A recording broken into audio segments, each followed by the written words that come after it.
Hello children, जैसे कि आप देख रहे हैं गुणनखंडों की संख्या ज्ञात करना।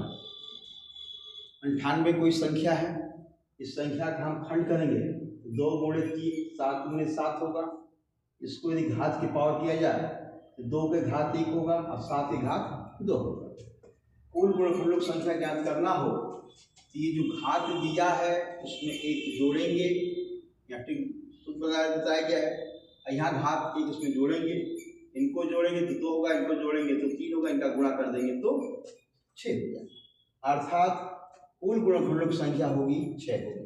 इनमें यदि सम गुणनखंडों की संख्या ज्ञात करनी हो तो ये जो सम दिया हुआ है इसमें कोई बदलाव, एक प्लस नहीं करेंगे, इसलिए कि विषम संख्या में जोड़कर आपस में गुणा कर देंगे तो ये प्राप्त हो जाएगी। इसी प्रकार विषम गुणनखंडों की संख्या ज्ञात करनी हो, जो सम संख्या है उसमें कोई चेंज नहीं होगी, लेकिन जो विषम संख्या है उसमें एक बदल जाएगी, अर्थात 2 कितनी हो गई तो 3 हो जाएगी। इसी प्रकार अभाज्य संख्या गुणनखंडों की संख्या ज्ञात करनी हो तो यहाँ ये जो ऊपर का जो घात दिया है इन दोनों को जोड़ देंगे, ये 3 हो जाएगा। जैसे अदर एग्जाम्पल देखा जाए 100 का गुणनखंड करेंगे तो 2 गुणे 5 में 5 है, 2 का पावर 2 होगा, 5 का पावर 2 होगा। कुल गुणनखंड की संख्या ज्ञात करनी है, ये जो संख्या दी गई उसके घात पे एक बढ़ा देंगे, बढ़ाएंगे, आपस में दोनों गुणा कर देंगे, ये हो जाएगा 9। कुल संख्या हो गई गुणनखंडों की 9। यदि इससे सम देखना है तो सम के लिए जो घात दिया हो वैसा का वैसा रहेगा, इस पावर में प्लस करके गुणा कर देंगे, 6 हो जाएगा।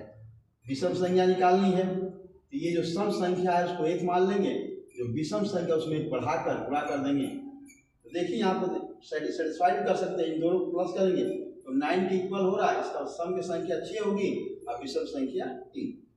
यदि अभाज्य गुणनखंड से निकालनी है तो जो घात दिया होता है उनको हम क्या करते हैं, जोड़ देते हैं। इस प्रकार से यह आपके जो गुणनखंडों की संख्या ज्ञात करने का जो नियम है वह पूर्णतः समाप्त हो गया। किसी भी कितना भी संख्या हो उस संख्या का हम गुणनफल करके चाहे कुल गुणनफल संख्या, सम गुणनफल संख्या, विषम गुणनफल संख्या या अभाज्य गुणनफल संख्या निकाल सकते हैं।